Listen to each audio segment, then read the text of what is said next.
किस्त नंबर 8 वो 5।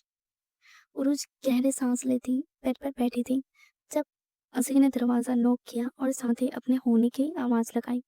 उरुज ने तेजी से उठकर दरवाजा खोला। तुम ठीक हो? उरुज ने फिक्रमंदी से पूछा। हाँ, मैं ठीक हूँ, असी कहती अंदर आ गई। उरुज ने तेजी से दरवाजा बंद किया। असी, जो तुमने आज मेरे लिए किया है, मैं सारी जिंदगी तुम्हारी मशकूर होंगी। उरुज ने तशक्कुर भरी नजरों से इसे देखते कहा। वो क्या होता है? असी ने बेड पर बैठते हैरत से पूछा। मैं सारी जिंदगी तुम्हारी एहसानमंद रहूंगी, रोज ने मुस्कुराकर कहा। इसकी जरूरत नहीं है, तुम ये सोचो कल क्या करना है, असी ने बेड पर लेटते पूछा। इसके बाद पर उरोज गहरी सोच में डूब गई। रोजा इफ्तार करने के बाद उरोज ने वार्डन से बाहर जाने की परमिशन मांगी। वार्डन से 2 घंटे की परमिशन लेकर उरोज सुकून का सांस लेती वापस ऊपर आई। दोनों कमरे को लॉक करती बाहर निकली। पहले हम बैंक जाएंगे, रोज ने साथ चलते कहा। अभी वो दोनों सीढ़ियों तक पहुंची ही थी जब सीनियर के ग्रुप को सीढ़ियों पर बैठा पाया। दोनों उल्टे कदमों में मुड़ी। लड़कियां अपने ध्यान में थी, इसलिए किसी की इन पर नजर नहीं पड़ी। अब क्या करें? असी ने वापस कमरे में आते परेशानी से पूछा। वेट करते हैं, रोज ने बैग उतारते थके अंदाज में कहा।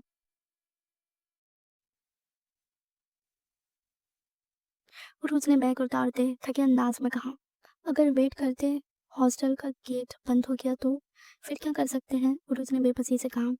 दोनों बेड पर बैठी इंतजार कर रही थी। बस 20 मिनट बाद उरुज दबे पांव सीढ़ियों तक आई। चंद एक लड़कियां अभी भी वहां बैठी थी। उरुज इन्हें लानत मलामत करती वापस आ गई। 1 घंटे बाद रास्ता साफ था। दोनों शुक्र अदा करती नीचे आई। 1 घंटे में इन्हें सारा काम करना था, वरना अगर गेट बंद हो जाता तो सारी रात बाहर गुजारनी पड़ती। पहले दोनों ने बैंक से पैसे निकलवाए, इसके बाद दोनों एक मॉल आ गई। उरुज एक बर्तन उठाए इसे देख रही थी। ये किस लिए? असी ने पास आते पूछा। हम शहरी इसमें बना लिया करेंगे, उरुज ने खुलकर कहा। और गैस? एक छोटा सा सिलेंडर ले लेंगे, उरुज ने हल निकाला। वो तो ठीक है, पर इसे धोएंगे कहाँ पर? असी ने पुरसोच अंदाज में कहा। उरुज भी सोच में पड़ गई। चंद लम्हों बाद दोनों ने एक दूसरे की तरफ देखा। वॉशरूम? दोनों की आवाज टकराई। नहीं, बिल्कुल नहीं वॉशरूम। रखो इसे। असी ने फौरन इसके हाथ से बर्तन लेकर वापस रखा। दोनों शराफत से दूसरी तरफ आ गई। दोनों दोनों ने ब्रेड, जैम, बिस्किट जैसी चीजें खरीदी। थोड़ी बहुत चीजें लेने के बाद उरोज ने एक शॉप से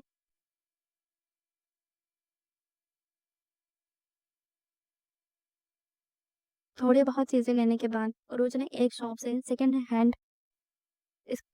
हैंड टच मोबाइल लिया। असी ने अपने लिए चंद एक दूसरी चीजों की शॉपिंग की। उरोज ने अपनी मेडिसिन ली और दोनों मॉल से निकल आई। यार, कहीं मजेदार डिनर करें, असी ने पेट पर हाथ फेरते कहा। नहीं, इसी वक्त नहीं, उरोज ने फौरन इनकार किया। क्या यार, इतने दिनों बाद अच्छा खाना खाने खाएंगे, प्लीज चलो ना, असी ने इसका बाजू पकड़कर इल्तिजा की। रोज ना करते वापस इसके साथ मॉल में आ गए। ख्वाब सैर होकर खाना खाने के बाद दोनों ने कैब बुक करवा कर हॉस्टल की राह ली। रोज खूंखार नजरों से असी को घूर रही थी तो बेचारी से शक्ल बनाए बदतसी निकाल ले जा रही थी। पिछले आधे घंटे से दोनों गेट के बाहर खड़ी थी। इनके आने से 10 मिनट पहले ही हॉस्टल का गेट बंद हो चुका था। अब सारी रात इन्हें हॉस्टल के बाहर गुजारनी थी। और खाओ मजेदार खाना, रोज ने दांत किचकिचाकर कहा। अब सारी रात अब सारी रात मच्छरों के साथ गश्ती करनी पड़ेगी तब पता चलेगा। रोज गुस्से से तनफन करती असी पर बरस रही थी। वार्डन को पता था हम बाहर हैं, फिर भी इतनी जल्दी गेट बंद कर दिया, असी ने सर झटक कर कहा। हाँ हाँ, तुमने तो हॉस्टल में हिस्सा डाला है ना, जो वार्डन तुम्हारा इंतजार करती है, रोज ने गरज कर कहा। असी मुंह बसोर कर रह गई।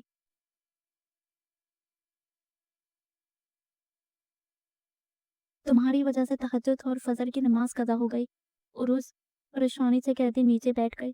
असी भी खामोशी से जमीन पर बैठ गई। पूरी रात दोनों की जाग कर गुजरी। ब्रेड और जैम के साथ दोनों ने सहरी की। सारी रात दोनों मच्छरों के साथ जमी लड़ती रहीं। सुबह कहीं इनकी आग लगी जब गेट खुलने पर दोनों उठी। असी जमोए लेती अपनी जगह से उठी। उरुज भी आंखें मसलती खड़ी खड़ी हो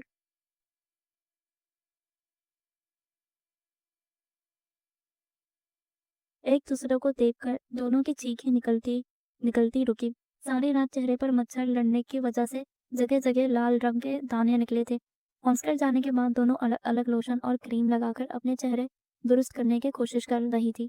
अगले 2 दिन दोनों कॉलेज नहीं गईं।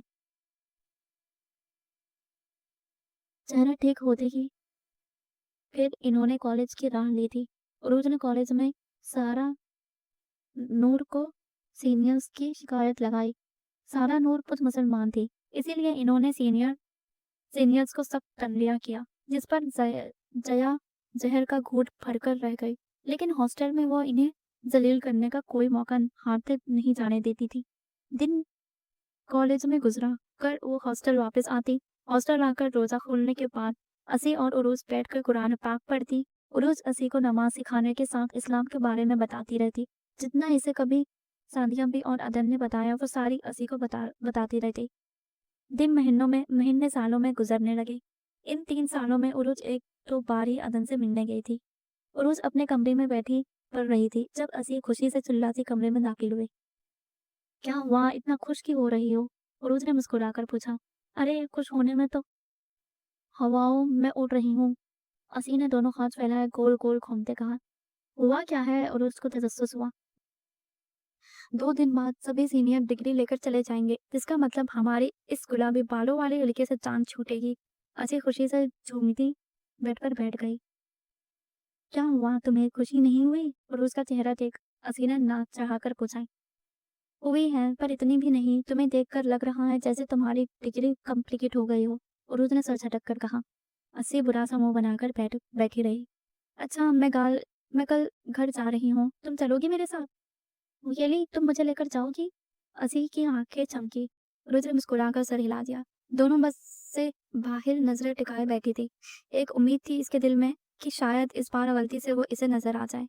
पिछली बार जब वो गई थी तब तैयबा और आयत इससे मिलने आई थी, मगर वो नहीं आया था। उरूज ने इसकी तलाश में नजरें घुमाई रही, मगर वो होता तो दिखता। कभी उरूज सोचती शायद वो इसे भूल गया है। ये सोच आते ही इसका दिल डूब जाता। इन 3 सालों में अगर इसने किसी को बहुत ज्यादा याद किया था तो वो शायद वही था। पागल सा, दीवाना सा, मजनू सा, आवारा सा। बस के रुकते ही दोनों आगे पीछे चलती नीचे उतरी। नेकी टैक्सी के जरिए वो बिल्डिंग पहुंची। लिफ्ट में दाखिल होते ही उरुस को इसके होने का एहसास हुआ। बे बेख्तियार ही इसकी उंगलियां ने लिफ्ट के बटनों को छुआ था।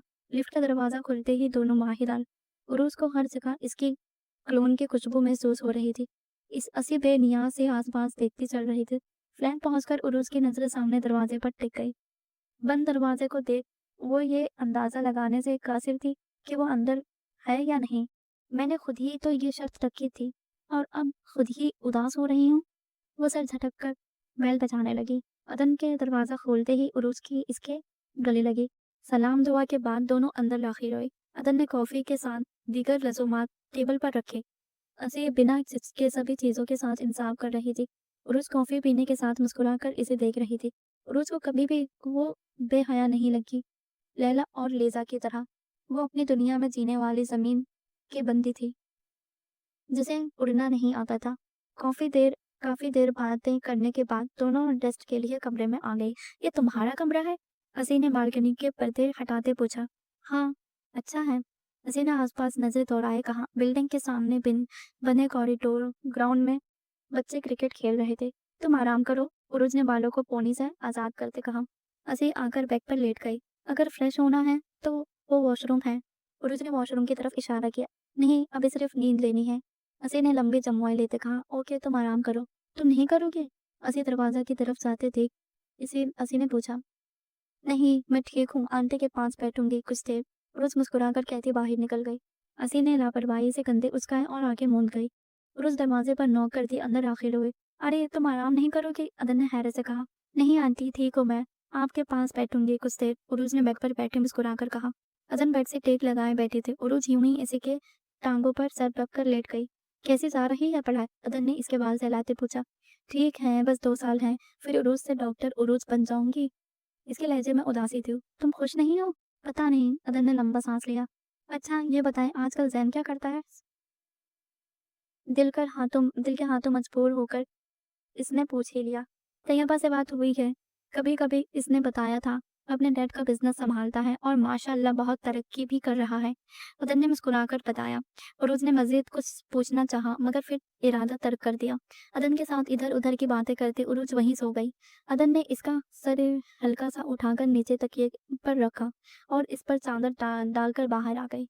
रात के खाने में अदन ने काफी सारे अलग अलग दिन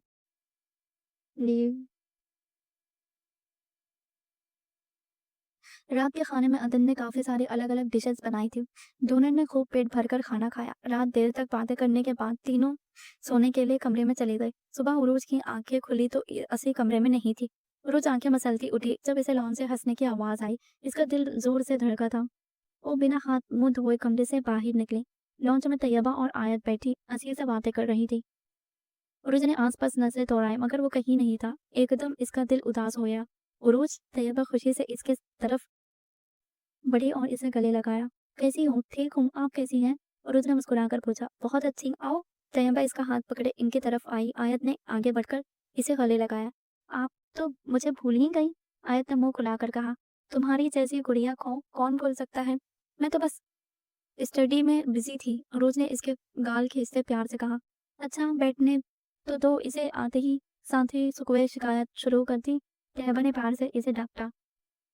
इसके साथ बैठकर उरुज ने ढेरों बातें की। उरुज, इस दफा हमारी तरफ आए ना, आप हर बार यहीं से होकर चली जाती हैं। आयत ने इस एक और शिकायत की। अभी इतनी छुट्टी नहीं है, अगली बार आऊंगी तो जरूर चक्कर लगाऊंगी। उरुज ने बहाना बनाते कहा। छुट्टी क्यों नहीं है? हम एक दो दिन अभी यही हैं, कल चले जाएंगे। असी ने झट कहा। उरुज बस इसे घूर कर रह गई। हाँ हाँ, क्यों नहीं, कल आ जाना, बल्कि मैं ड्राइवर भेज दूंगी। तैयबा ने खुशदिली से कहा। रोज बस सर हिलाकर रह गए। अगली सुबह वो जाने के लिए तैयार खड़े थे। रोज जाना भी चाहती थी और नहीं भी। अगर इससे सामना हो गया तो अजीब दिल की कैफियत थी। कार पोर्च में आकर रुकी। तैयबा और शायद पहले ही दरवाजे पर खड़ी इनका इंतजार कर रही थी। घर में दाखिल होते ही उरूज की नजरें चारों ओर घूमने लगी। चारों आकर लॉन्गिंग एरिया लिविंग एरिया में बैठ गई। मुलाजमा देकर लजुमात से टेबल सजाने लगी। आंटी, इतनी तकलीफ की क्या जरूरत थी? रोज खामखा शर्मिंदा हुई। बेटा, तकलीफ कैसा, इतने सालों बाद आई है हमारे घर और असी तो पहली बार आई है। तैयबा ने सरल लहजे में कहा।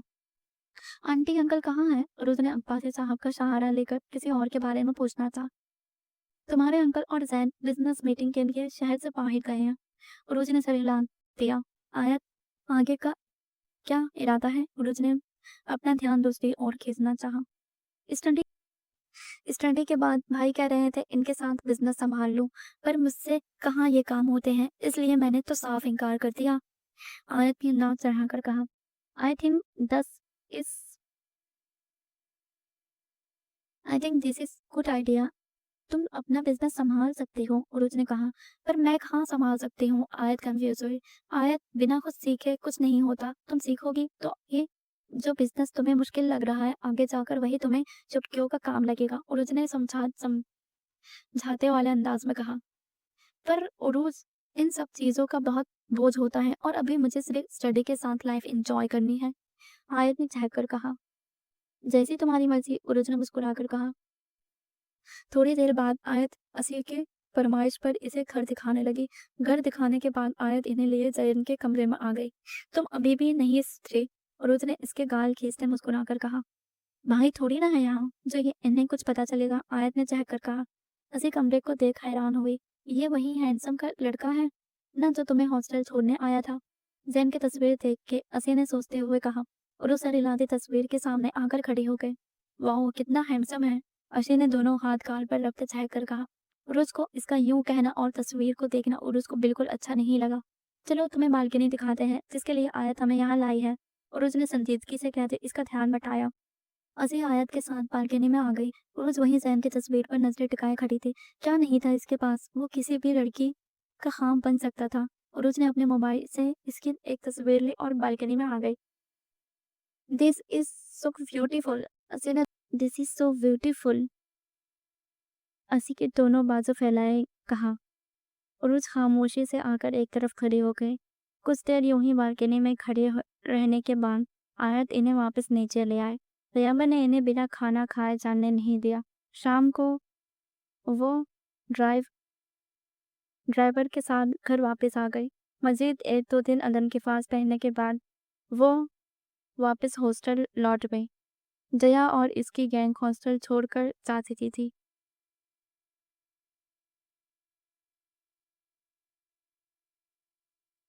अब यहाँ हमारा राज होगा। असी हॉस्टल के बालकनी में खड़ी होकर चिल्लाकर बोली। रोज इसकी हरकतें देखकर मुस्कुरा रही थी। अब से सबसे गिन गिन कर बदला लूंगी। आज से हम सीनियर। बालकनी से वापस आकर वो बेड पर बैठती दांत किचकिचाकर बोली, किससे बदला लोगी? वो चुड़ैलें तो चली रही हैं। रोज ने हंसकर कहा, इनका सारा बदला जूनियर से लूंगी।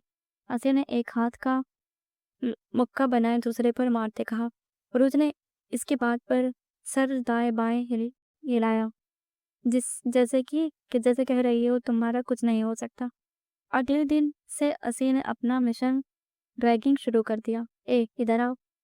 इस वक्त वो दोनों घास पर बैठी थी जब असी ने एक लड़की को अपनी तरफ बुलाया। नाम क्या है तुम्हारा? लड़की के रुकने पर असी ने रौब से पूछा। रश्मिका। रश्मिका, लड़की ने धीमी आवाज में कहा। रश्मिका मंडाना? असी हंसी खुशी से इसे देख रहे थे।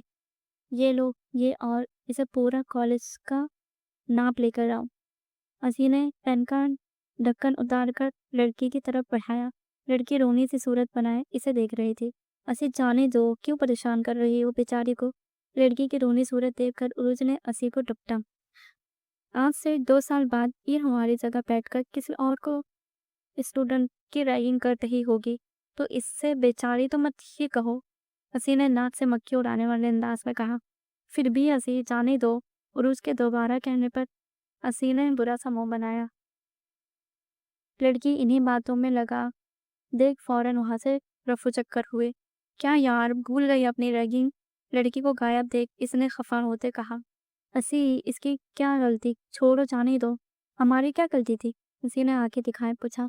ये तो वही बात हो गई कि सास भी कभी बहू थी। उरुज सर झटक कर मुस्कुराई। आज के बाद तुम्हारे सामने किसकी रैगिंग नहीं करने। असी बुरा समूह बनाए वहां से उठी और क्लास की ओर चल दी। उरुज ने इसे पुकारा मगर वो नहीं रुकी। आखिर उरुज भी उठकर इसे के पीछे चल दी। उरुज क्लास से करीब पहुंची ही थी जब नील ने इसका रास्ता रोका। नील 1 साल से इसके पीछे पड़ा था। उरुज में इसे कई बार समझाया मगर इसकी एक ही रट थी कि वो इसे पसंद करता है। नील कितनी बार कह चुकी है, मैं इन चीज़ों में नहीं पड़ती। उरुज ने इसकी बोलने से पहले ही टंग कर कहा। उरुज प्लीज एक मौका तो दो, तुम्हें बहुत पसंद करता हूँ। नील ने गिड़गिड़ाते कहा। देखो नील, मैं तुम्हारी फीलिंग्स की कदर करती हूँ लेकिन एक बात जान लो, तुम्हारा मेरा कोई जोड़ नहीं है। मैं एक मुस्लिम हूँ और तुम एक हिंदू हो, प्लीज बात को समझो। पुरुष को कौफत होने लगी थी मगर नील नहीं माना। मैं ऑलरेडी कमिटेड हूँ। मेरा एक मंगेतर है, प्लीज मेरा रास्ता छोड़ दो। उरुज ने झूठ का सहारा लेते कहा। इसके बाद पर नील का चेहरा तर उतर गया और वो खामोशी से इसके रास्ते से हट गया। उरुज सुकून का सांस लेती वहां से निकली। इस वक्त इसकी नजरों के सामने जैन का चेहरा था। इसे हमेशा यही लगता था कि वो किसी की अमानत है। शायद वो इसका इंतजार कर रहा हो या शायद वो इसे भूल गया हो। वो नहीं जानती थी। दिन फिर महीनों से सालों में बदले और इनकी डिग्री कंप्लीट हो गई। पूरा हॉल कच्चाकच स्टूडेंट से भरा पड़ा था।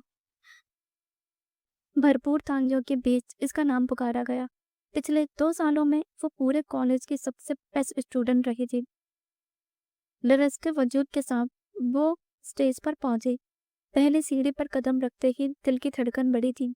दूसरी सीढ़ी पर टपते ही जनाजा उम्मीद का चेहरा इसके आंखों के सामने लहराया था। तीसरी सीढ़ी पर कदम रखते ही बस वो वही दिलो दिमाग पर छा गया था। स्टेज पर पहुंचकर इसने चारों ओर नजरें दौड़ाई मगर वो इसे कहीं दिखाई नहीं दिया।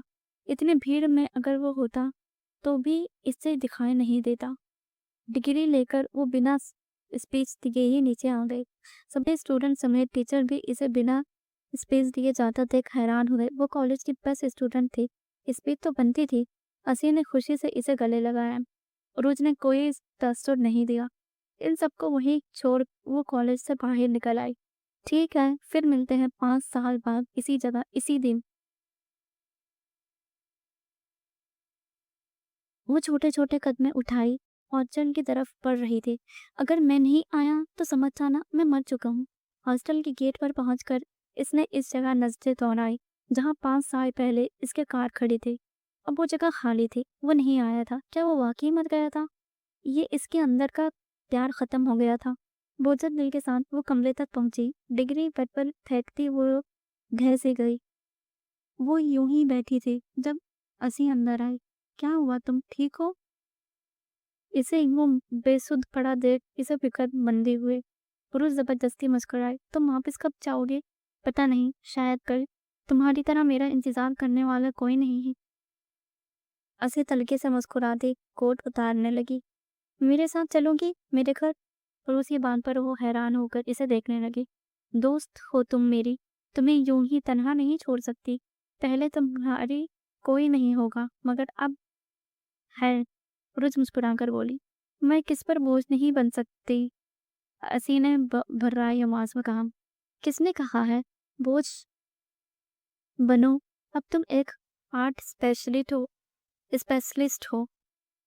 जब तक नौकरी नहीं मिलती हमारे साथ ही रहो। इसके बाद अगर तुम जाना चाहो तो तुम्हारी मर्जी है, वरना मैं तो कहीं कहती हूँ मेरे साथ ही रहो। मैं खुद ही कोई अच्छा सा लड़का देखकर इससे तुम्हारी शादी करवा देंगी। और उसने आखिर में शरारत से कहा। असी रोते हुए इसके गले लग गई। सामान पैक कर लो, हमें निकलना है। रोज ने इसके पीठ सहलाते कहा। अगर इसे आना होता तो वो अब तक आ चुका होता। रोज अफसरदा से सोचती सामान पैक करने लगी। आंसू भर बाहर आने लग की कोशिश कर रहे थे, मगर वो जब्त का मुजाहिरा करती इन्हें रोके हुए थी। सामान पैक करके वो रूम से बाहर निकली। असी अपना सामान पैक कर रही थी और उस सामान के हमरा नीचे आए। बाहर आते ही आंसू पलकों के बाहर तोड़कर बाहर निकल आए। लड़ लड़खड़ाते कदमों के साथ वो सर झुकाए आगे बढ़ रही थी। अभी वो गेट से चंद कदम आगे आएगी थी जब इसकी नथनों से भीनी भीनी खुशबू टकराई। इसकी धड़कन बढ़ी, पलकें लरसाती उठी।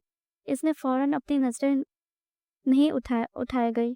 धीरे धीरे पलकों के झालर को उठाए इसने ऊपर देखा। वक्त एकदम थम सा गया। इसका सांस रुका था। ब्लैक कलर की पैंट शर्ट में बालों को अच्छे से जड़ से सेट के चेहरे पर हल्की से शेप बढ़ाए, हाथों में फूलों के बुके लिए कान से टेक लगाए खड़ा था। वो बुत बनी खड़ी थी जिसे इसे यकीन न आ रहा हो कि वो आया है। उरुज पर नजरें पड़ते ही वो सीधा होता मुस्कुरा कर हाथ हिलाने लगा। दोनों की नजरें मिली थी। उरुज की आंखों से बहने वाले आंसुओं में मजीद रवानी आ गई। इसने बेयकीनी से मुंह पर हाथ रख लिया। जैन 2 कदम आगे आया। वो यूं ही खड़ी रोती रही। वो मजीद नजदीक आया। डिग्री मुबारक हो डॉक्टर उरोज रजा मीर। जैन ने मुस्कुराते हुए कहकर खूल इसकी तरफ बढ़ाया। 5 साल बाद इसने इसकी आवाज सुनी थी। इस वक्त इसी लम्हे इसने इकरार किया था। वो जैन अब्बासी से मोहब्बत करती है। कांपते हाथों से इसने बुके थामा। जैन में जब जेब से रुमाल निकालकर इसकी तरफ बढ़ाया। रुमाल देख वो रोते रोते हंसी और साथ हाथ बढ़ाकर सिया रुमाल थाम लिया। कैसी हो? वही गंभीर आवाज। ठीक हूं, तुम? इसने लफ्जों को इधर उधर जोड़ा। जैन ने सर को हल्का सा खम दिया। जान सकता हूँ यह आंसू किसके लिए हैं? तुम जानकर क्या करोगे? इसके बाद पर वो हंस दिया। तुम बिल्कुल नहीं बदली। जैन ने झुककर इसका सामान उठाया। क्या तुम भी वही हो? इसकी आवाज बहुत धीमी थी। तुम्हें क्या लगता है? जैन का चेहरा बिल्कुल इसके चेहरे के नजदीक था। पता नहीं। इसकी आंखों में देखते इसने बेसख्त कहा। तुम्हें लगता था मैं नहीं आऊंगी? तुम्हें लगता था मैं नहीं आऊंगा? वो सामान लेकर बैठा। हाँ, इसने बिना झूठ का सहारा लिए कहा। जैन खुलकर हंसा। इसे लगा वो मजाक कर रही है। अपने से अपना सामान घसीटती इन तक पहुंची। हेलो। जैन को देख इसने हैरान होते हाथ हिलाया। जैन ने अजनबी नजरों से इसे देखा। ये असी है, मेरी फ्रेंड, और ये जैन अब्बासी है। तुम्हें पता है या बताया था ना? रोज ने दोनों का तारुफ करवाते असी को याद दिलाया। Oh hello. जैन ने मुस्कुरा कर कहा। मुझे पता होता तुम भी साथ हो तो एक बुके एक्स्ट्रा ले आता। जैन ने सर खचाते कहा, कोई बात नहीं, तुम ये पकड़ो। उरोज ने अपना बुके इसे थमाया। असी ने नाक फूलों के करीब ले जाके सूंघा। Nice smell. उरोज ने सर दाएं बाएं हिलाया। जैन हल्का सा मुस्कुराकर सामान कार में रखने लगा। तभी वहां एक कैब आकर रुकी। कैब को देख उरोज ने जुबान दांतों तले दबाई। हॉस्टल से निकलने से पहले इसने ही कैब बुक करवाई थी। तुम्हें वाकई यकीन था मैं नहीं आऊंगा? जैन ने बेयकीनी से पूछा। उरोज ने कफ्फत से सर हिला दिया। इस बार वो सर दाएं बाएं हिलाता सामान डिक्की में रखने लगा। कैब वाले ने आसपास नजरें दौड़ाकर उरोज का नंबर मिलाया। उरोज का मोबाइल रिंग हुआ और रुक फिर गई। मैडम कैब आ गई। कैब वाला उरोज की तरफ आया। जैन सामान डिक्की में रखकर हाथ छुड़ाता इसे देखने लग रहा था। उरोज पजल हुई। सॉरी, हमें अब कैब की जरूरत नहीं है, हमारी गाड़ी आ गई है। उरोज की जगह इसने जवाब दिया। तो आपने कैब कैंसिल क्यों नहीं करवाई? बिना वजह ही मेरा इतना टाइम खराब किया। कैब वाला गुस्से से कहता वापस कैब की तरफ बढ़ा। अरे देखो तो कितना बदतमीज है ये। असी बिगड़ी। उरोज इसका बाजू पकड़े कर कान तक लाई। असी लीव इट। उरोज ने पीछे वाला दरवाजा खोलकर इसे पीछे बैठाया और खुद आगे बैठ गए। जैन भी मुस्कुराता आकर ड्राइविंग सीट पर बैठ गया। आगे बैठे दोनों खामोशी थे। असी पीछे बैठी वक्फे वक्फे से कोई बात करती। तुम क्या करते हो आजकल? जानते हुए भी वो अनजान बनते पूछने लगी। तुम जानती तो हो? वो मुस्कुराया। पुरुष खामोश होती बाहर देखने लगी। तुमने स्पीच क्यों नहीं दी? वो हैरान हुआ। तुम थे वहां, तुम्हें क्या लगता है तुम्हारा इतना स्पेशल दिन पर मैं नहीं आऊंगा? वो दिलकशी से मुस्कुराकर बोला। बस मन नहीं किया। वो अफसरदा से बोली। मन क्यों नहीं किया? क्योंकि रिश्ते अधूरे थे। इसने अपनी आवाज किसी कुएं से आती सुनाई थी। जैन ने गौर से इसका चेहरा देखा, मगर बिना कोई सवाल के अपना ध्यान ड्राइविंग की तरफ कर दिया। रिश्ते में इसने दोनों को एक हॉस्टल में लंच करवाया। रिश्ते में इसने दोनों को एक होटल में लंच करवाया। खाने के बाद सफर दोबारा शुरू हुआ। घर में सब कैसे हैं? अच्छे हैं। आया तुम्हें बहुत याद करती है और अम्मी से भी ज्यादा। आंटी ज्यादा क्यों? इसने नासमझी से पूछा। क्योंकि 5 साल पहले अदन आंटी से पूछे गए सवाल का जवाब इन्हें तुमसे चाहिए। जैन की बात पर इसके गाल तप गए। वो जानती थी इसकी बात का मतलब। असी बेनियाजी से पीछे बैठी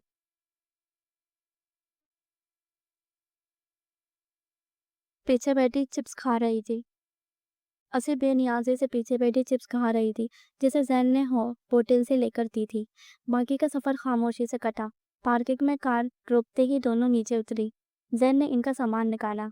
असी अपना सामान लेकर आगे बढ़ गई। तुम नहीं चलोगे? इसे कार से टेक लगाए खड़ा देख लूज ने पूछा। नहीं। क्यों?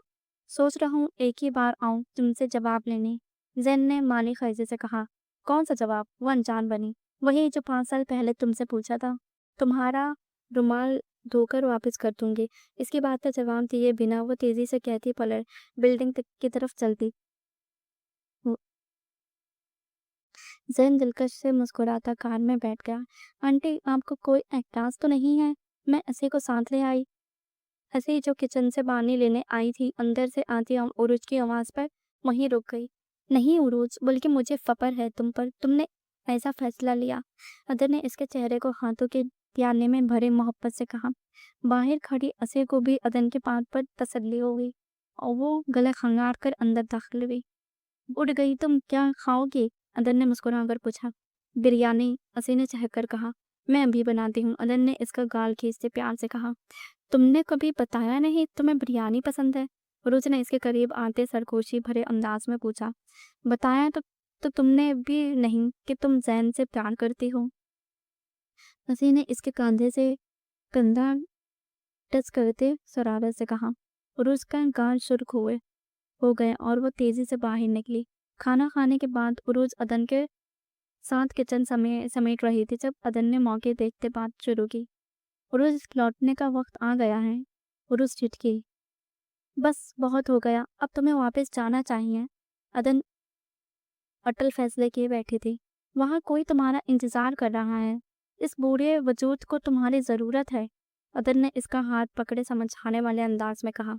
उरुज बुद्ध बनी खड़ी इसकी बात सुन रही थी। तुम सुन रही हो उरुज? अदन के हिलाने पर उरुज होश में आई। तुम जाओगी ना वापिस? अदन ने तस्दीक से चाही। मुझ में इतनी हिम्मत नहीं है, उरुज मिनमिनाई। उरुज मेरी बात सुना। अदन बेहद संजीदा हो गई। वहां तुम्हारा बूढ़ा बाप है जो तुम्हारा इंतजार कर रहा है, और कितनी सजा दोगी अपने बाप को? उरुज तड़प उठी। लौट जाओ उरुज, अदन ने इल्तिजा करते कहा। उरुज के हाथ बेहद ठंडे हो रहे थे। तुम्हारा बाप तुम्हारे आने की उम्मीद पर जी रहा होगा। लौट जाओ, मिल दो इससे। अदन की आवाज भर्रा गई। 6 साल हो गए हैं। जाओ उरुज, तुम जाओगी ना? अदन ने उम्मीद से पूछा। उरुज ने ट्रांस की कैफियत में सर हिला दिया। अदन ने इसकी पेशानी चूमी। क्या तुम एक अमीर बाप की बेटी हो? असे अपनी जगह से उछली। उरुज ने ऊपर नीचे सर हिला दिया। तुमने पहले क्यों नहीं बताया? और तुमने स्कॉलरशिप पर डिग्री क्यों ली? सी बेयकीनी से इसके सामने बैठ गई। बस खुद कुछ करने का बहुत सवार था, इसलिए स्कॉलरशिप पर डिग्री ली। रोज ने सफाई से झूठ बोला। तुम वाकई बेवकूफ हो, इतनी अमीर बाप की बेटी होकर जया जैसी लड़की का जुल्म सहती रही। असी के लताट पर वो इसे घूर कर रह गई। पूरा दिन असी इसका सर खाती रही। रात के सोने के बाद उरुज ने सुकून का सांस लिया। नींद इसकी आंखों से कोसों दूर थी। वो हिम्मत नहीं कर पा रही थी वापस जाने की। फोन बजने पर वो होश की दुनिया में वापस आए। अननोन नंबर था। उरुज एक नजर असी पर डालकर मोबाइल लिए बालकनी में आ गई। मुझे याद कर रही थी? वही आवाज, आवारगी भरा लहजा। नहीं, वो उदास से बोले। उदास हो? तुम्हें कैसे पता? रोज उदास सा मुस्कुराई। क्या हुआ? रोज ने अदन से हुई गुफ्तगू इसकी गोश गुजारा है। कब जाना है? काफी देर की खामोशी के बाद इसकी संजीदा आवाज आई। पता नहीं, वो कंफ्यूज थी। कल तुम्हें स्टेशन छोड़ दूंगा। जैन ने इसकी उलझन सुलझाई। ठीक है, वो मुश्किल बोली। रिलैक्स रहो और आराम करो, वो कहता फोन रख गया। उरुज को लगा वो डिस्टर्ब हुआ है इसके जाने की बात पर। अगली सुबह वो जाने के लिए तैयार थी। असी ने इसका सारा सामान पैक कर दिया था। मैंने जाने का कहा और तुमने इतनी जल्दी जा रही हो? अदन ने नम आंखों से शिकवा किया। अच्छा, काम में देरी कैसी? जवाब असी ने दिया। वापस आओगी ना? अदन ने आस से पूछा। पता नहीं, वो वाकई नहीं जानती थी। अगर मैं नहीं आई तो आप आ जाइएगा, उरुज ने इसका दिल बहलाते कहा। अपना बहुत सा ख्याल रखना, तुम्हारी बहुत याद आएगी। अदन रोती इसके गले लग गई। अदन से मिलकर वो असीर से मिली। आंटी का ख्याल रखना, उरुज ने मुस्कुराकर कहा। तुम मुस्कुराती बहुत हो, कम मुस्कुराया करो। ज्यादा मुस्कुराने वालों के दिल मुर्दा होते हैं। असी की बात पर उरुज की मुस्कुराहट सुनती। नम आंखों से इन्हें अलविदा कहती वो फ्लैट से बाहर निकली। जैन कान से टेक लगाए खड़ा इसका इंतजार कर रहा था। असी के आने पर बिना कुछ कहे इसका सामान कार में रखता ड्राइविंग सीट पर बैठ गया। स्टेशन पहुंचने तक कार में मुकम्मल खामोशी थी। ट्रेन आने में कुछ वक्त बाकी था। दोनों स्टेशन पर बैठे थे। एक तरफ उरुज और दूसरी तरफ जैन। बीच में इनका सामान पड़ा था। घर से आने तक दोनों में कोई बात नहीं हुई। जैन सर झुकाए फर्श पर नजरें टिकाए कर बैठा था। घर से आने से पहले मैंने नहीं सोचा मेरे पापा का क्या होगा। इस दिन तुम्हारे घर में मेरे पापा का मेरा जिक्र हुआ और तुमने कहा क्या पता रजा मीर की बेटी घर छोड़कर नहीं किसी के साथ भाग गई हो। तब मुझे एहसास हुआ मैंने कितनी बड़ी गलती की है। इसने तंज नहीं किया था, मगर फिर भी जैन शर्मिंदा हुआ। कभी वापस जाने की हिम्मत नहीं हुई मुझ में, और अब भी नहीं। पता कैसे ये सफ़र कटेगा। वो मुश्किल अपने आंसुओं का गला घोटते कह रही थी। वो खामोश रहा। उरुज ने बात का रुख बदला। मेरे बाबा हमेशा मुझे कहते थे मैं उरूज हुई और मुझे अपने नाम की तरह बनना है, लेकिन कभी उन्होंने मुझे जवाल के बारे में नहीं बताया। जैसे जमीन और आसमान दो हैं, जैसे धूप और छाँव है, जैसे गम और खुशी है, उन्होंने कभी नहीं बताया कि वैसे ही उरूज और जवाल भी है। अगर जिंदगी में उरूज है तो जवाल भी आ सकता है, और मेरी खुशियों पर भी जवाल आ गया और मैं कुछ नहीं कर सकी। क्योंकि मैं उर्वश थी और ज़वाल मेरा साथ था साथ और ज़वाल मेरे साथ था। इसके आँसू गिरने लगे। वो फिर भी खामोश रहा। मेरे साथ जो हुआ उसे देख मेरा मोहब्बत से यकीन उठ गया। इसलिए मैंने हमेशा तुम्हें इग्नोर करने की कोशिश की। वो पटरी पर नजरें जमाए बोल रही थी और वो सर झुकाए सुन रहा था। मेरे बाबा मेरा इंतजार कर रहे हैं, मुझे जाना होगा। और उसने गर्दन मोड़ कर इसे देखा, जिसका चेहरा जब से शुरू हो रहा था। आई एम सॉरी तुम्हें मजीद इंतजार करवाने के लिए। दूर से ट्रेन की सीटी सुनाई दी। वो फिर भी खामोश रही। रोज का दिल हौल रहा था इसकी खामोशी पर। ट्रेन इनके सामने रुकी। वो फिर भी खामोश रहा। रोज अपने आंसू आंसू पोंछते उठे। वो भी उठकर खड़ा हुआ। इसे लगा वो कुछ बोलेगा मगर वो खामोश रहा। इसे मौज जब चुप देख वो अपना सामान उठाकर ट्रेन की तरफ बढ़ गई। फिर कब लौटोगी? ट्रेन पर चढ़ते कदम रुके। वो पलटी। वो आंखों में सदियों की थकान लिए इसे देख रहा था। वहाँ सभी अपनों से मिलते ट्रेन में चढ़ रहे थे। ट्रेन की सीटें दोबारा बजी। जब तुम लेने आओ। वो मुस्कुराई। अकेले नहीं, 100 लोगों के साथ। वो सांस रोके खड़ा रहा। ट्रेन धीरे धीरे चलना शुरू हो गई। वो भी साथ ही कदम उठा रहा था। मैं इंतजार करूंगा, वो खुशी से चिल्लाया। आसपास के कई लोगों ने इसे देखा और उस हंसे। अकेले मत आना, वो भी चिल्लाए। ट्रेन की रफ्तार बढ़ रही थी। अपना ख्याल रखना, वो रुककर चिल्लाया। और उस गर्दन बाहर निकाले इसे देख रही थी। ट्रेन की रफ्तार तेज हुई। वो पीछे छूटा जा रहा था। वो एक बार फिर हसरत भरी नजरों से इसे खुद से तो दूर जाता देख रहा था। ट्रेन की नजरों से ओझल होने तक वो वहीं खड़ा रहा। स्टेशन पर पहुंचकर इसने धड़कते दिल के साथ बाहर कदम रखा। एक हाथ से सामान घसीटते दूसरे हाथ में इनहेलर था। मैं मैं वो धीरे धीरे कदम उठा रही थी। 6 साल पहले अंधेरी रात में वो इस स्टेशन से निकली थी और आज वो लौट आई थी। वो बार बार इनहेलर मुंह को लगा रही थी। मैडम कहाँ जाना है? मैडम आई छोड़ देता हूँ। एक साथ कहीं टैक्सी ड्राइवर की आवाज आने लगी। वो चलते हुए एक टैक्सी ड्राइवर के पास आई। एड्रेस देकर वो टैक्सी में बैठ गई। इसके बैठते ही सारी आवाजें थम गई। मैडम जी क्या बात है, आप कुछ परेशान लग रही हैं। लगता है पहली बार दिल्ली आई हैं। टैक्सी ड्राइवर ने इसकी बेचैनी नोट करते कहा। वो जो अपने ही ध्यान में थी इसके बात पर चौंके। नहीं, मैं यहीं रहती थी। इसकी आवाज कांप रही थी। यहाँ रहती थी तो इतने घबराई हुई क्यों हो? वैसे आपको देख के लगता है नहीं है आप दिल्ली की हैं। ड्राइवर ने हंसते कहा। और उस खामोशी से नजरें बाहर टिकाए बैठी थी। कितने साल बाद वो लौटी थी। कभी इन रोडों पर इसकी आलिशान कार गुजरती थी और आज वो अनजान बनकर एक आम सी टैक्सी में बैठी थी। ड्राइवर ने टैक्सी मीर मेंशन के बाहर रोकी। रोज एक ही जगह मनमोहन हुए अपने घर देख रही थी। ड्राइवर ने इसका सामान बाहर निकाला। मैडम जी पैसे? ड्राइवर ने सामान रखते कहा। और वो चौंकी, फिर बैग से 1000 का नोट निकाल के इसे देती। सामान उठाकर आगे बढ़ गई। मैडम जी ये तो बहुत ज्यादा है। ड्राइवर ने पीछे से आवाज लगाई मगर वो सुन कहाँ रही थी। ड्राइवर हैरानी और खुशी की मिली जुली कैफियत में पैसे जेब में डालता आगे बढ़ गया। भारी भर कम भारी भरकम गेट के सामने खड़े होकर इसने बमुश्किल बेल बजाई। चौकीदार ने क्वार्टर से सर निकालकर इसे देखा। उरूज को देख वो हैरानी और खुशी की मिली जुली तासुरात में बाहर निकला। उरूज मैडम! बड़े चौकीदार की आवाज लड़खड़ाई। कैसे हैं चचा? वो धीमी सा मुस्कुराए अंदर आई। मैं मैं मैं जी आप कैसे हैं? चौकीदार खुशी से फूले नहीं समा रहा था। मैं ठीक। उरूज ने अपने आलीशान घर को देखा जिसकी रौनक वो साथ ही ले गई थी। चौकीदार इधर दरवाजे में पड़ा इसका सामान अंदर ले आया और उस धीरे धीरे कदमें उठाती आगे बढ़ रही थी। वो पोर्च में पहुंची जहां इसके कार खड़ी थी। इसने हाथ बढ़ाकर अपनी कार को छुआ। कितनी अजीब एहसास था। वो कदम आगे बढ़ाती घर में दाखिल हुई। सब कुछ वैसा ही था जैसा वो छोड़कर गई थी। घर के मुलाजिम हैरत और बेयकीनी से इसे देख रहे थे। रोज हर चीज को छूती आगे बढ़ रही थी।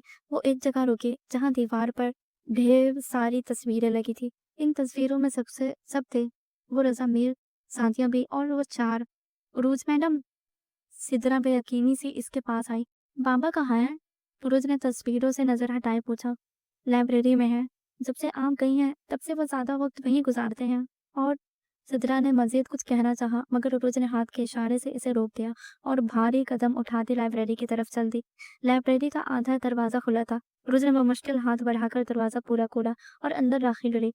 जमीर चेयर से टेप लगाकर बैठे थे और उसकी तरफ इसकी पुश्त थी।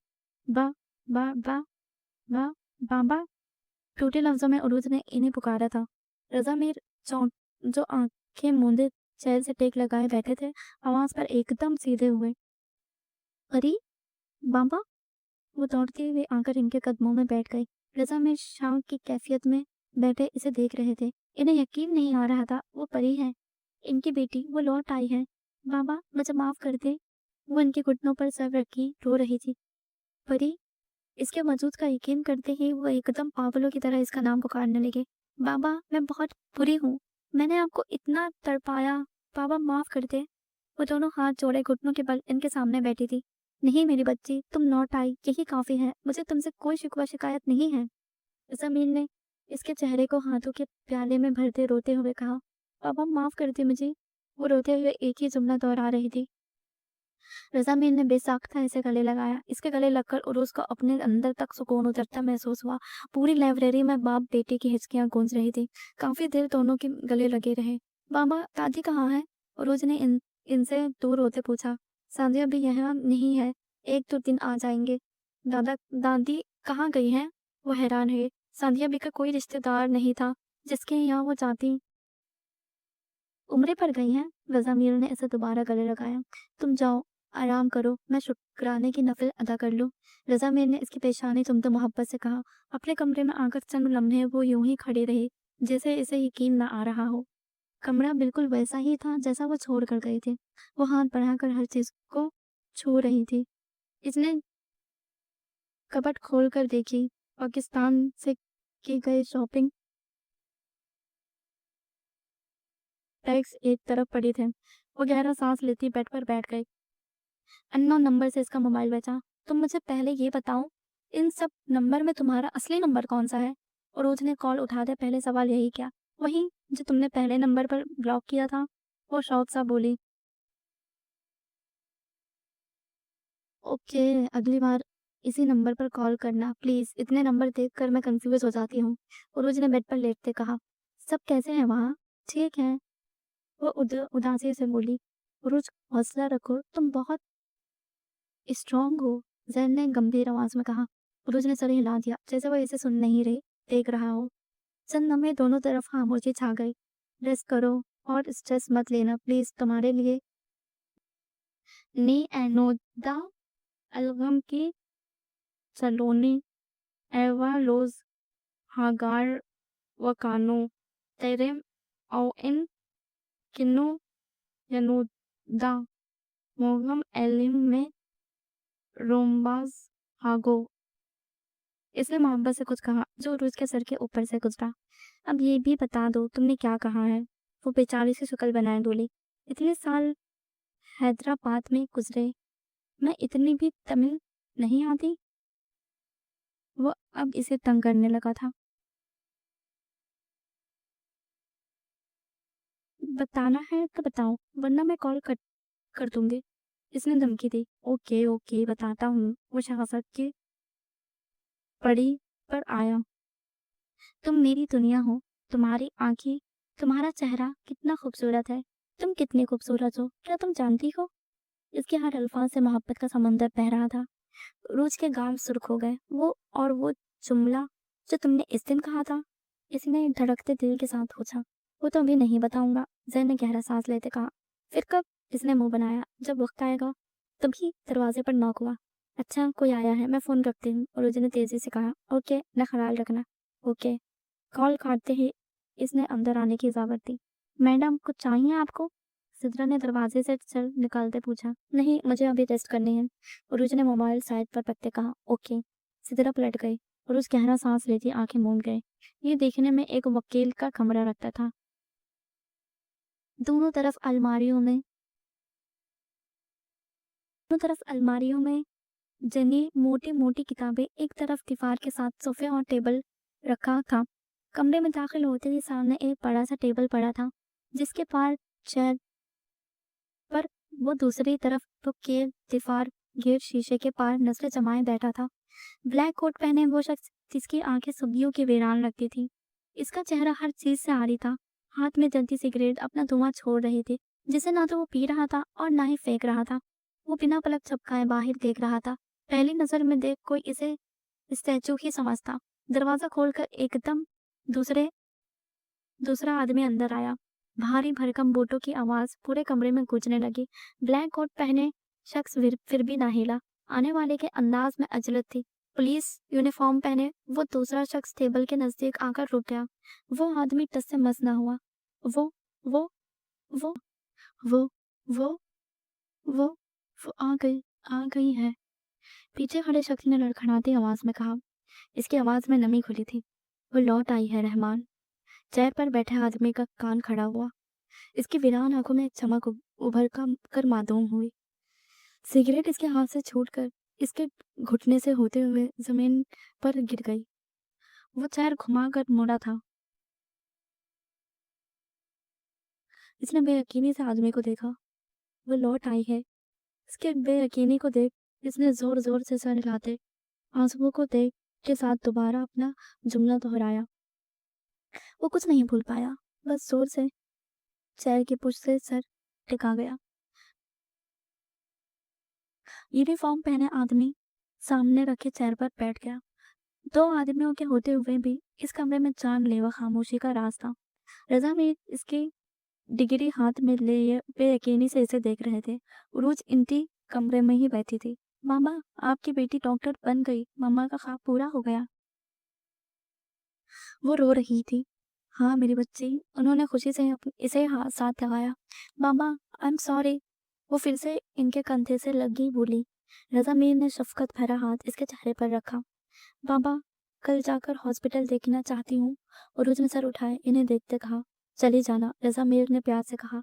मामा, दादी कब आएंगी? मुझे इनसे मिलना है। वो लाड से बोली। उरूज की बात पर रजा मीर के चेहरे पर कई रंग आकर गुजरे थे। क्या हुआ? उरूज के दिल में कुछ गलत होने का एहसास जागा था। मैंने कहा था ना, वो उम्रे पर गई हैं, आज आ जाएंगी 1-2 दिन में। रजा मीर ने नजरें चुराते कहा। बाबा, मैं आती हूँ अभी।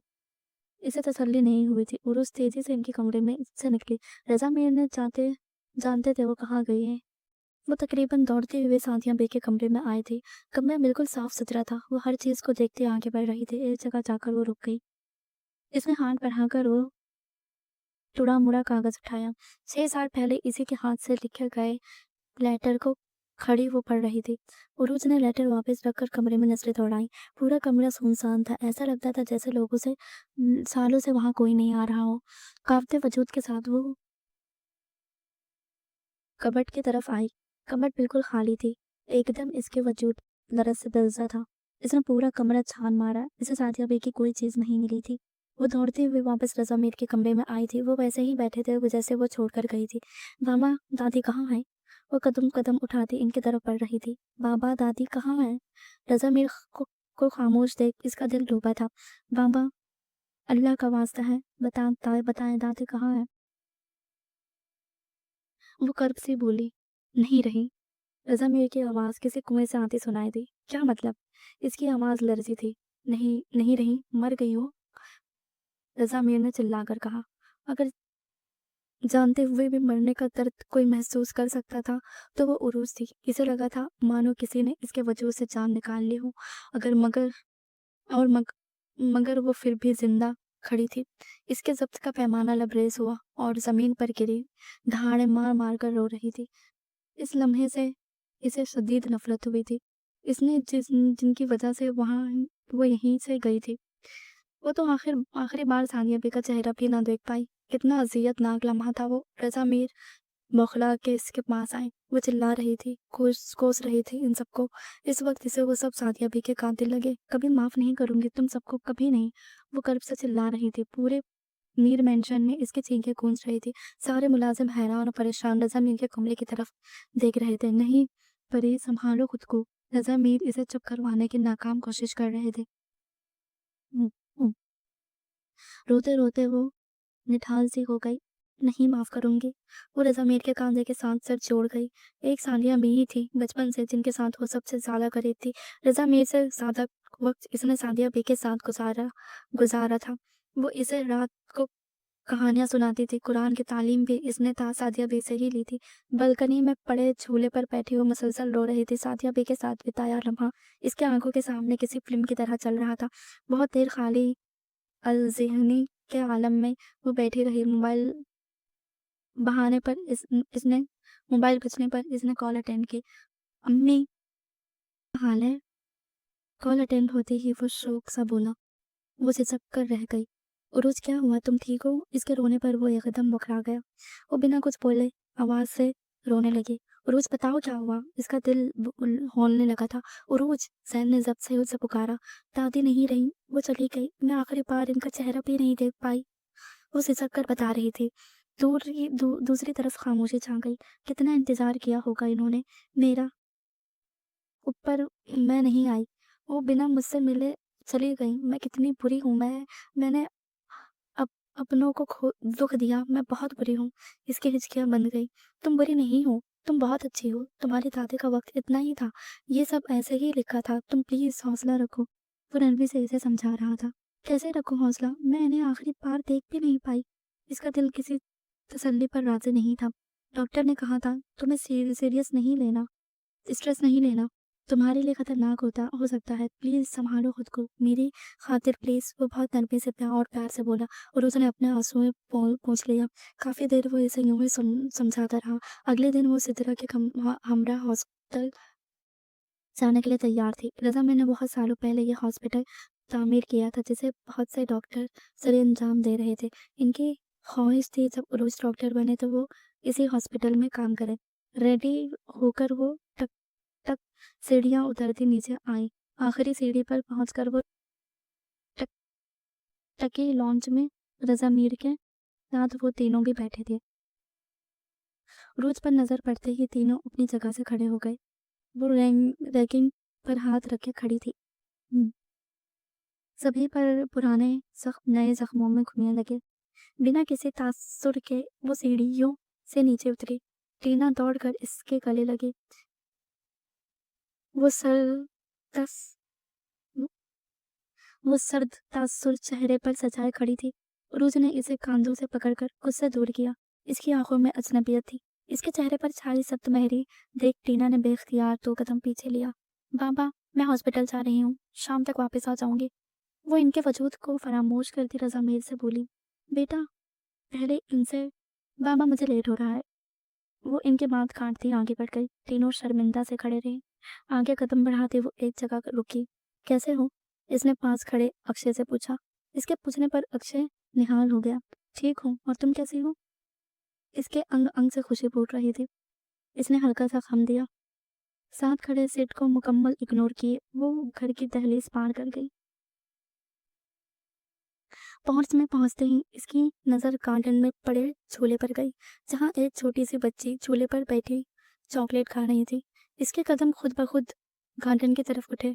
बच्ची के सारे हाथ और मुंह चॉकलेट से गंदे थे। रोज एक घुटने जमीन पर रखकर इसके सामने बैठ गई। घुंघरेले बाल, तीखी नाक, सफेद रंग ले फूले गुलाबी गाल। बच्चे को देखते ही वो पहचान गई थी। ये किसकी बच्ची है? बच्ची चॉकलेट को छोड़ इसे देखने लगी। हेलो, रोज ने मुस्कुराकर कहा। बच्ची भी मुस्कुराई। आप वही है ना? आप वही है ना जो अपना दिल छोड़कर चली गई थी? आप वही है ना जो अपना घर छोड़कर चली गई थी? बच्ची ने मासूमियत से पूछा। तुम्हें कैसे पता? वो इस 2.5 साल के बच्चे के मुंह से ये बात सुन जी भरकर हैरान हुई थी। मम्मी ने बुलाया था, मम्मी ने बताया था। बच्चे ने चॉकलेट की बाइट लेते कहा। अच्छा, और क्या बताया था? मम्मी ने बुलाया था। इंटी किंटी दलती की वजह से आप दल तोड़कर चली गई थी। मम्मी ने बताया था इनकी किसी गलती की वजह से आप घर छोड़कर चली गई थी। नाम क्या है तुम्हारा? इसकी आवाज में नमी खुली थी। पल नहीं, पता नहीं। बच्ची ने कंधे उचकाए। क्यों? वो मजीद हैरान हुई। ताकि तुम रख सको। इसे अपने पीछे से टीना की आवाज़ सुनाई दी। वो संजीदगी से बच्चे के सामने से उठ खड़ी हुई। हम चाहते थे तुम इसका नाम रखो, इसीलिए हमने इसका अभी तक कोई नाम नहीं रखा। बस इसे गुड़िया कहकर बुलाते हैं। टीना की बात पर वो पलटी। इसके चेहरे पर खजाव सी सख्ती थी। गैर हो के बच्ची के नाम में क्यों रखती? गैरों के बच्चों के नाम मैं क्यों रखती फिरूं? उरोज ने खुश्क लहजे में कहा। आंपे टीना ने कुछ कहना चाहा, मगर उरोज ने हाथ के इशारे से इसे रोक दिया। डॉक्टर उरोज रजा मीर नाम है मेरा। वो सर मेहरी से कहते लंबे लंबे डग भरती पूरे पोर्च में खड़ी कार की तरफ चल दी। टीना ने आंखों में आई नमी को साफ करते गुड़िया को उठाया। उरोज ने तेजी से कार घर से निकाली। तीनों हसरत भरी नजरों से इसे जाता देख रहे थे। टीना की शादी शादी हो गई थी सिट से। एक आंसू चुपके से इसकी आंख से गिरा। सारा दिन हॉस्पिटल के स्टाफ के साथ गुजारा अपना कैबिन सेट करवाया, मुख्तलिफ वार्ड्स देखने, पूरे हॉस्पिटल का टूर करने के बाद वो शाम को घर वापस आ गई। कार पोर्च में खड़ी करने के बाद वो घर के अंदर दाखिल हुई। इसने बुलंद आवाज सलाम करने की कोशिश की, मगर गले में आंसू का फंदा अटक गया और उस खामोशी से लॉन्ज में आ गई जहाँ रजामिर बैठे थे। कैसा लगा हॉस्पिटल? रजामिर ने सलाम दुआ के बाद पूछा। बहुत अच्छा है मामा, सोच रही हूँ कल से ही ज्वाइन कर लूँ। ये तो बहुत अच्छी बात है, रजामिर खुशी से बोले। उस टेबल के नजदीक खसक के अपने लिए कॉफी बनाने लगे। रजामिर इसे कॉफी बनाता देख थोड़ा हैरान हुए थे। पर ये मुझे तुमसे बात करनी है, रज़ामीर ने संजीदगी से कहा। रोज कॉफी बनाते सवालियों नजरों से इन्हें देखने लगी। पर ये तुम्हें टीना के साथ ऐसा बिहेव नहीं करना चाहिए था। रोज ने कॉफी बनाते हाथ रोके। देखो, मेरी बेटी जो हुआ इसमें इसका कोई कसूर नहीं था। ये सब क्या दोहराओ दोहराओगे?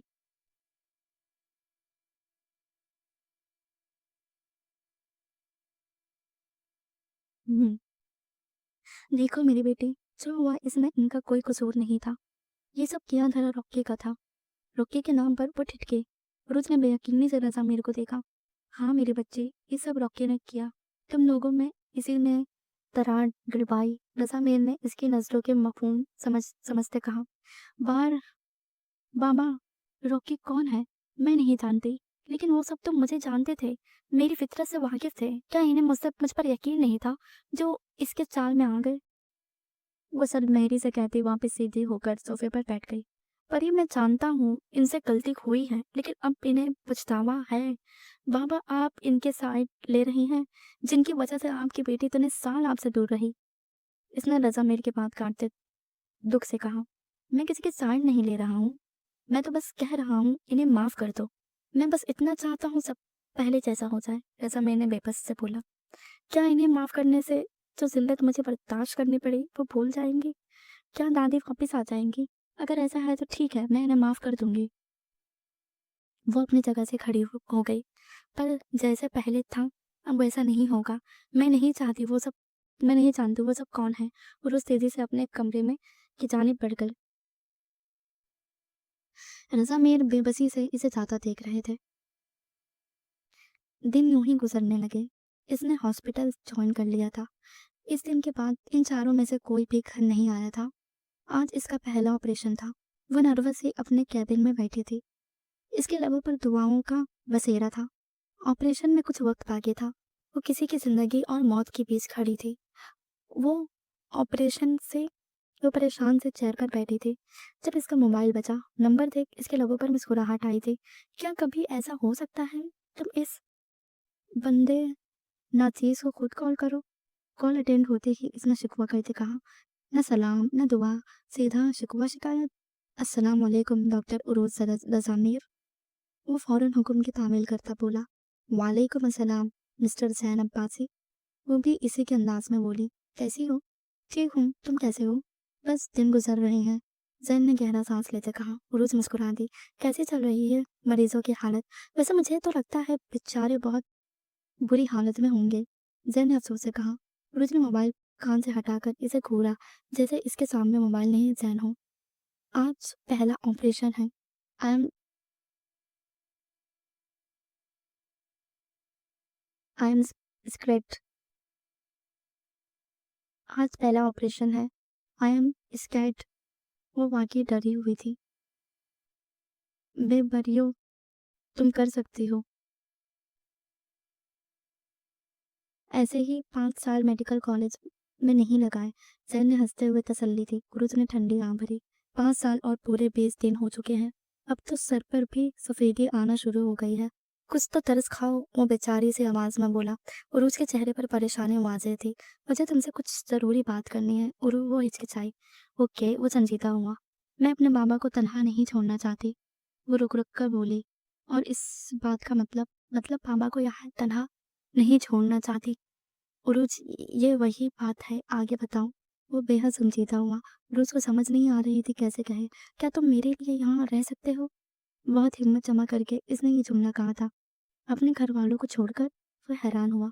मैंने इतने साल इनके बिना गुजारे हैं, अब इनसे दूर नहीं रह सकते। उरुज के गले में आंसुओं का फंदा अटका। और मैं अपने घर वालों को छोड़ दूं उरुज? वो बेयकीनी सा कह रहा था। नहीं, मैं ऐसा नहीं कह रही। वो सटपटाई। तो फिर? मैं अपने बाबा से बहुत प्यार करती हूँ। वो दिल्ली कभी नहीं छोड़ेंगे। यहाँ मम्मा की बहुत सी यादें हैं और मैं बाबा को नहीं छोड़ सकती। एक बार फिर इनसे इतनी दूर नहीं जा सकती। वो बात को घुमा रही थी। घुमा फिरा कर बात मत करो रोज। मैं समझ रहा हूँ। I am sorry. पता नहीं मुझे क्या हो गया है। पता नहीं क्यों वो गिल्टी फील करने लगी थी। किस लिए? पता नहीं। वो रोने लगी। तुम क्या चाहती हो? काफी देर की खामोशी के बाद इसने पूछा। क्या तुम मुझे कुछ वक्त दोगे? मैं अभी अपने बाबा के पास रहना चाहती हूँ। इन्हें ज़रूरत है मेरी। कितना वक्त? पता नहीं। वो कंफ्यूज थी। जैन ने एक गहरा सांस लिया। तुम्हें जितना वक्त चाहिए ले लो, मगर मेरा निकाह में रहकर। जैन ने ठहरे हुए लहजे में कहा। मैंने 5 साल इंतजार किया तुम्हारा। तुम कहती हो तो आगे भी कर सकता हूँ, लेकिन इस बार तुम मेरे निकाह में रहकर करो करोगी जो करना है। इसने संजीदगी से कहा। मैं समझी नहीं। वो फिर भी समझ नहीं पाई। मुझसे निकाह कर लो। रुखसती जब तुम कहोगी तब कर लेंगे। मुझे हौसला होगा कि तुम सिर्फ मेरी हो। वो गंभीर आवाज में बोला और उसके दिल से जैसे ढेरों बोझ उतर गया हो। एक बार फिर जैन ने इसका मसला कर मसले मसला कर दिया था। एक बार फिर वो इसका इंतजार करने के लिए तैयार था। मंजूर है? वो शरारत सा बोला। हाँ। इसने आंसू साफ करते मुस्कुराकर कहा। फिर कब लाऊं घर वालों को? इसकी आवाज में ढेरों खुशी थी। मंडे को मुझे छुट्टी होती है। उरुज ने धीरे से कहकर कॉल कट दी। जैन मोबाइल कान से हटाकर गहरा मुस्कुराया था। वो दिल की बेतरतीब धड़कनों को समझ लेती। ऑपरेशन थिएटर की तरफ चल दी। कमरे में 4 लोगों के होते हुए भी मुकम्मल खामोशी थी। काफी देर से छाई इस खामोशी को टीना की आवाज ने तोड़ा। वो बदल गई है। मैंने इसकी आंखों में हमारे लिए अजनबियत देखी है। वो अब पहले जैसी नहीं रही। वो आंसुओं को पीते कह रही थी। वो बस हमसे नाराज है और कुछ नहीं। सिर ने ऐसे दिलासा देते कहा। लेकिन टीना किसी तौर पर मानने को तैयार नहीं थी। गाइस, वो बस नाराज है। थोड़ा वक्त लगेगा, ठीक हो जाएगी। सिर अपनी तय बार बार इन्हें समझाने की कोशिश कर रहा था। राहुल एक तरफ खामोशी से बैठा इनकी बातें सुन रहा था। कुछ नहीं था इसके पास कहने को, सिवाय पछतावे जिसे इसे तन्हा सहना था। दोस्ती में बेएतबारी की सजा शायद यही थी। अब उरूज हाथ के इस अंगूठे जैसी थी जो 4 उंगलियों के साथ रहकर भी इन जैसा नहीं होता, जो पास होकर भी जुदा लगता है। दोस्ती मोहब्बत से ज्यादा ताकतवर होती है। अगर कोई पूछे दुनिया का सबसे खूबसूरत रिश्ता कौन सा है, तो शायद सबके लबों पर एक ही नाम आएगा। दोस्ती, जिसमें खून की जरूरत नहीं होती, जिसमें दौलत नहीं देखी जाती, जिसमें नफा या नुकसान नहीं देखा जाता, जिसमें शक्ल नहीं देखी जाती, दिल देखा जाता है। सिर्फ आंखें बंद करके एतबार किया जाता है। और वो इस एतबार के मामले में बहुत कच्चा साबित हुए थे। बाबा, उरुज खुशी से चिल्लाती लॉन्च में दाखिल हुई। क्या हुआ मेरी बच्ची, इतनी खुश क्यों हो? इसके चेहरे पर छाई खुशी देख रजा मेरे के अंदर तक सुकून उतर गया। बाबा, मेरा पहला ऑपरेशन कामयाब हुआ। वो खुशी के मारे फूले नहीं समा रही थी। मुबारक हो परी। उन्होंने खुशी से इसके रोशन पेशानी चूमे। इसे मौके पर तो मिठाई होनी चाहिए। रजा मीन ने सितरा को आवाज दी। सितरा बोतल की चिन की तरह फौरन हाजिर हुई। इसके आने पर रजा मीर ने मिठाई लाने का कहा। सितरा सर हिलाते वापस चले गई। बाबा, मुझे सितरा ने बताया आप बिजनेस पर ज्यादा ध्यान नहीं देते, तो अब मैं चाहती हूँ आप पहले जैसे हो जाएँ, वैसे ही बन-ठन कर ऑफ़िस जाया करें। रोज ने इनके कंधे से सर टिकाए, कहा लाड से काम। हुँ। रज़ा मीर ने नम आँखों से मुस्कुराकर सर हिला दिया। बाबा आपसे एक ज़रूरी बात करनी है। रोज़ थोड़ा पज़ल हुई। रज़ा मीर ने गौर से इसके चेहरे पर सर मुँह हया के बिखरे रंग देखे। कौन है वो? कौन? वो चौंकी। वही जिसके बारे में बात करते मेरी बेटी के चेहरे पर खुशी के रंग भरे हैं। बाबा, वो शर्माई। जितनी जीती रहो मेरी बेटी। रज़ा मीर ने शफ़क़त भरा हाथ उसके सर पर रखा। बाबा, मैंने कुछ गलत नहीं किया, वो बहुत अच्छा है। रुचि इसके इनके सामने घुटनों के बल बैठ गई। मैं जानता हूँ मेरी बच्ची कभी कुछ गलत नहीं कर सकती। ये बात करते वक़्त इनके आँखों के सामने 6 साल पुराना वाक़या लहराया। वो अंधेरी अंदर बहुत शर्मिंदा हो गए थे। उरूज ने अदन और असी को पहले ही बुलवा लिया था। उरूज के हमरा रज़ा मीर खुद इन्हें स्टेशन से लेने गए थे। रज़ा मीर ने अदन का ढेरों शुक्रिया अदा किया। उरुस तुम्हारा घर तो किसी महल से कम नहीं है। असी बालकनी में खड़ी थी जब उरूज आइसक्रीम के 2 कप लेकर आई। हम्म, असी बालकनी में खड़ी थी जब उरूज आइसक्रीम के 2 कप लेकर आई। तुम्हारा नहीं, हमारा। उरूज ने आइसक्रीम का कप इसके तरफ बढ़ाया। तुम मेरी दोस्त ही नहीं, मेरी बहन हो, तो इस लिहाज से ये घर हम दोनों का हुआ। उरूज ने आइसक्रीम खाते इसके सर पर बम फोड़ गई थी। असी आंखें भरे से देख रही थी। क्या हुआ? रोज ने इसके कंधे हिलाते पूछा। कुछ नहीं, तुम बहुत अच्छी हो, इसने आंसुओं को जब्त करते कहा। तुम भी बहुत अच्छी हो, दोनों एक साथ मुस्कुराई। 1-2 दिन में तुम मेरे साथ हॉस्पिटल जाया करोगी, तुम्हारी नौकरी पक्की, वो शरारत से बोली। असी तस्कर भरी नजरों से इसे देख रही थी। आइसक्रीम खाओ वरना ठंडी हो जाएगी, उरूज ने इसकी नजरों का मफहूम समझते मुस्कुराकर कहा। असी नम आंखों से मुस्कुराकर आइसक्रीम खाने लगी।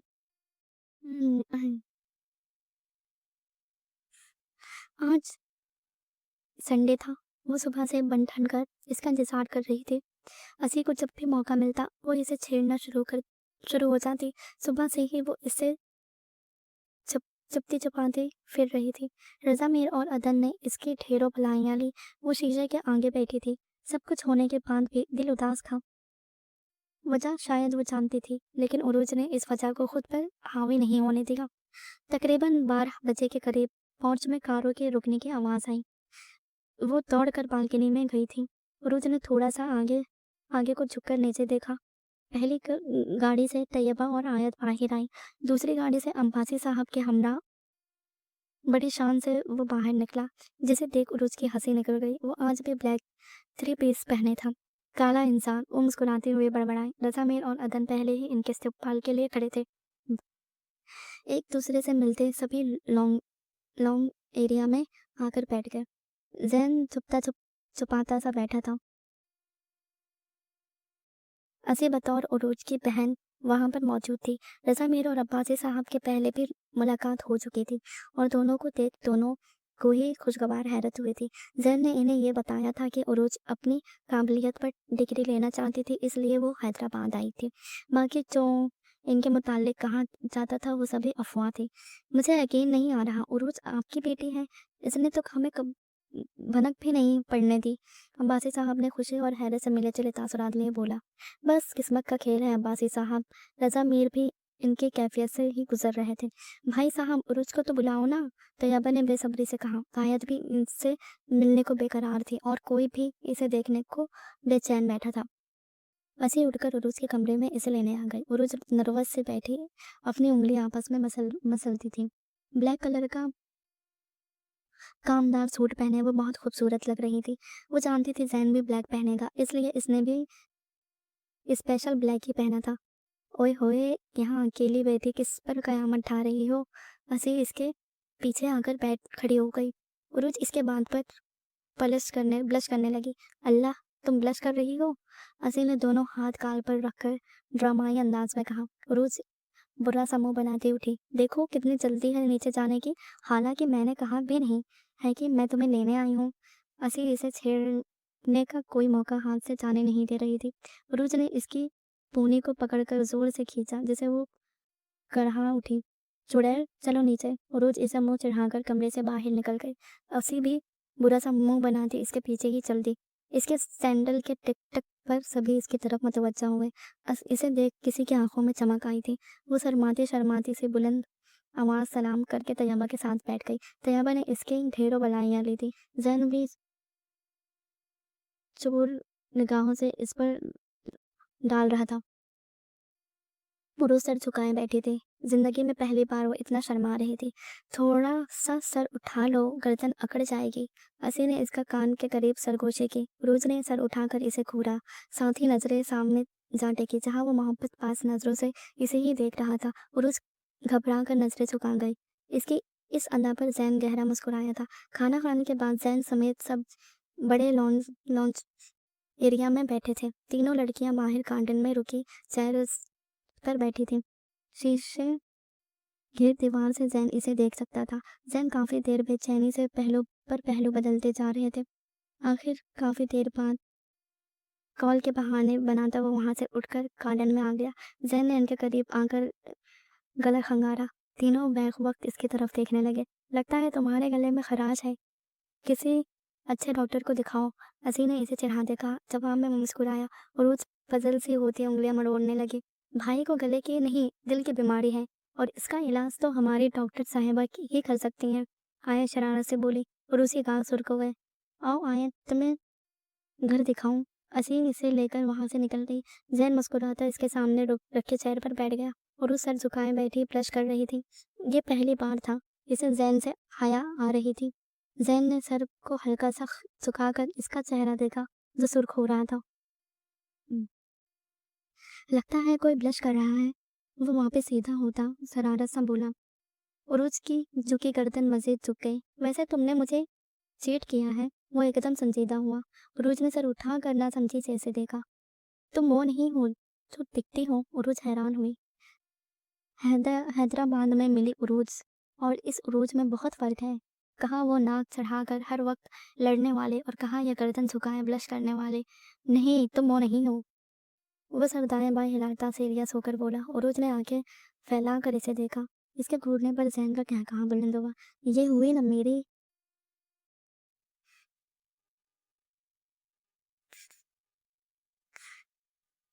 इसका कहा।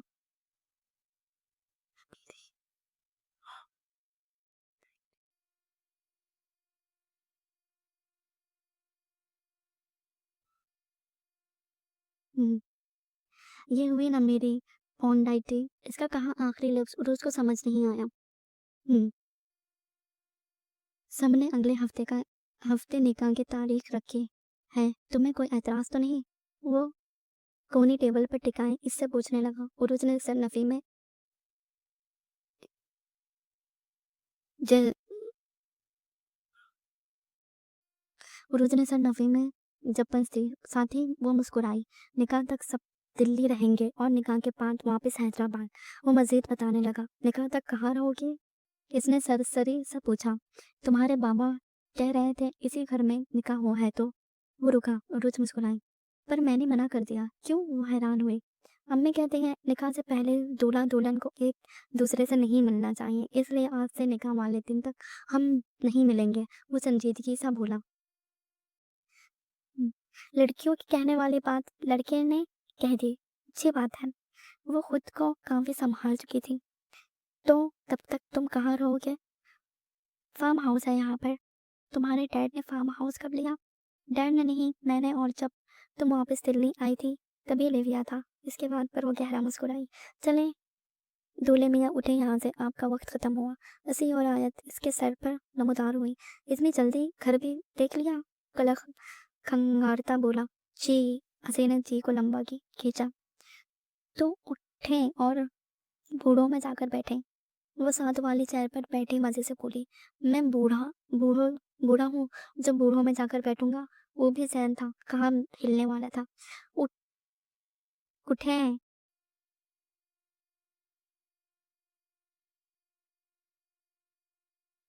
हम्म, 28 के हो गए हैं। 2 साल बाद आपके सर पर भी सफेद बाल आ जाएंगे।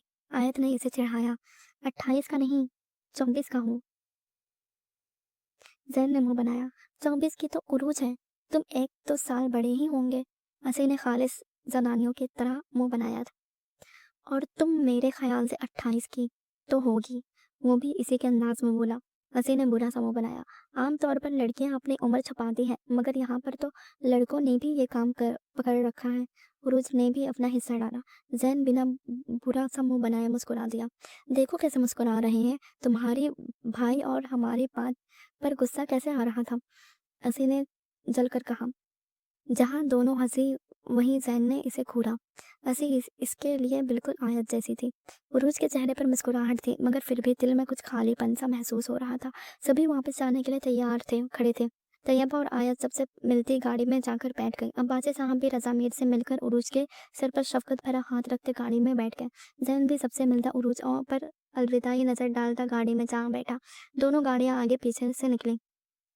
रजा मीर पलटे जब सामने अपनी गुड़िया जैसी बेटी के चेहरे पर खुशी थी। इनके आंखें नम हुई। इन्होंने दिल में इसे सदियों सदियों नहीं खुश रहने की सदियों यूं ही खुश रहने की दुआ दी। निकाह की तैयारियां उरूज पर थी। निकाह के कार्ड छप चुके थे। सभी मुलाजिमों समेत अदन और असी भी घन चक्कर बनी हुई थी। उरूज ने निकाह बिल्कुल सादगी से करने का कहा था, मगर तैयारियां फिर भी ज्यादा थी। बिना उरूज को बताए निकाह के कार्ड इन चारों तक भी पहुंच चुके थे।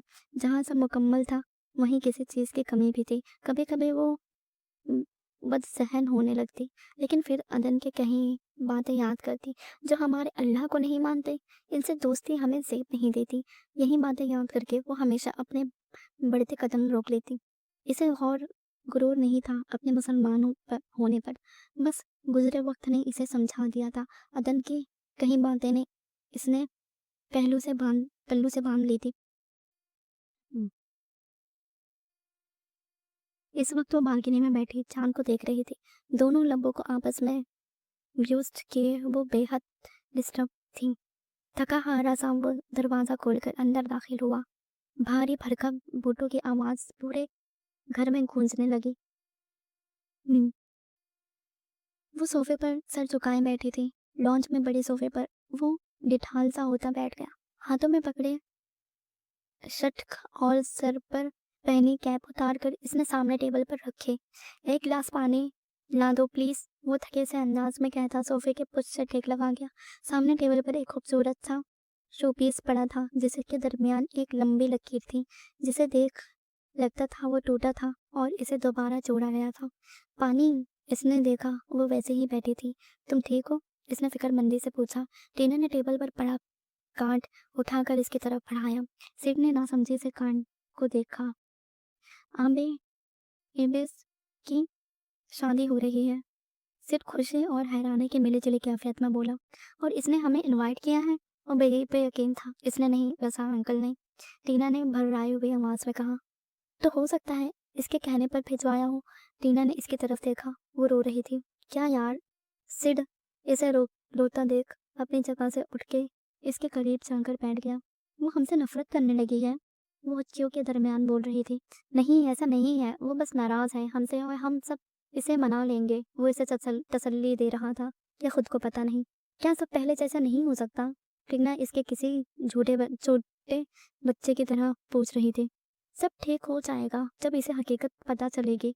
फिर देखना, सारी नाराजगी बुलाए वो हमसे खुद मिलने आएगी। वो एक उम्मीद सा बोला। कब पता चलेगा? वो बेबस से पूछने लगी। बहुत जल्द, सब ठीक हो जाएगा। सेठ ने इसके पेशानी पर बोसा दिया। गुड़िया कहाँ है? वो सो रही है। टीना इसके कंधे से सर टिकाए बोली। क्या हम जाएंगे? क्यों नहीं जाएंगे, अंकल ने बुलाया है। जरूर जाएंगे, सेठ ने मुस्कुराकर कहा। टीना मुस्कुरा भी ना पाई। अच्छा तुम छोड़ो, जाओ एक गिलास पानी ला दो, प्यास लगी है। टीना उठकर किचन में पानी लेने चले गए। टीना के जाते ही सिड के चेहरे पर परेशानी छा गई। वो टीना को दिलासा देने के लिए इसके सामने इत्मीनान का मुजाहरा करता था, मगर अंदर से वो भी टीना की तरह ही टूटा हुआ था। सिड कांध को देख हाथ में उठाकर नम आंखों से इसे देखने लगा। ब्लैक कोट पहने वो चेयर पर झूल रहा था। उरूज वेट्स जेन ब्लैक कोट पहने वो चेयर पर झूल रहा था। उरूज वेट्स जैन बार बार वो इस जुमले को दोहरा रहा था। सब कुछ गंवा दिया था इसने, अब इसे अपना जीना फिजूल लगता था। लेकिन सब कुछ गंवा कर जो चीज़ इसने हासिल की थी वही इसे जिंदा रखे हुए थी।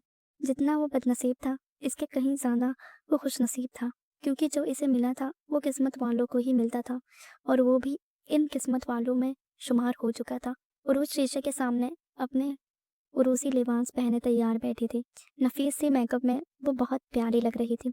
जो चीज़ इसकी खूबसूरती को बढ़ा रही थी वो थी इसकी वीरान आंखें। अगर होठों पर मुस्कुराहट थी वहीं आंखों में उदासी। क्या मैं पूछ सकती हूँ इन आंखों में उदासी क्यों है? अदन इसके पीछे कब आई इसे पता ही नहीं चला। मैं उदास तो नहीं हूँ।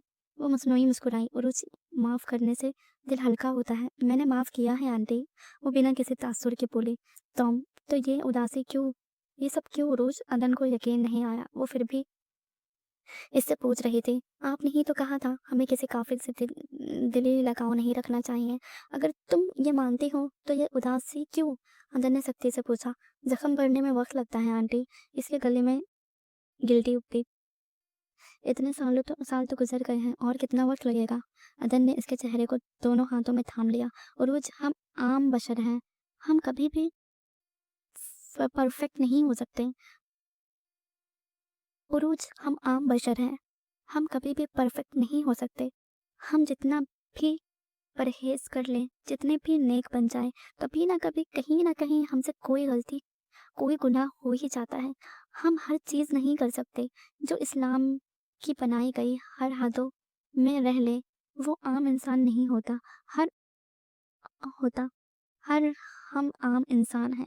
हम एक हुदूद में रहे भी तो दूसरे से निकल जाते हैं। तुम समझो इस बात को, माफ कर दो। सबसे पहले जिसे हो जाएगा सब पहले जैसा हो जाएगा।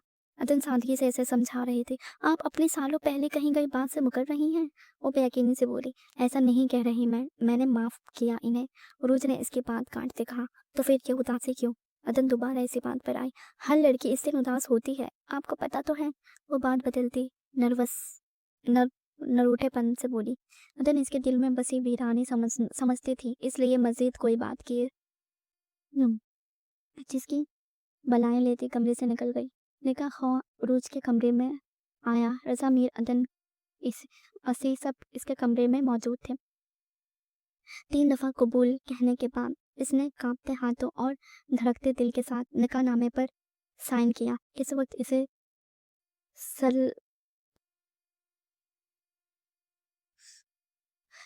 इसे सडला और सादिया बी की बेइंतहा याद आई थी।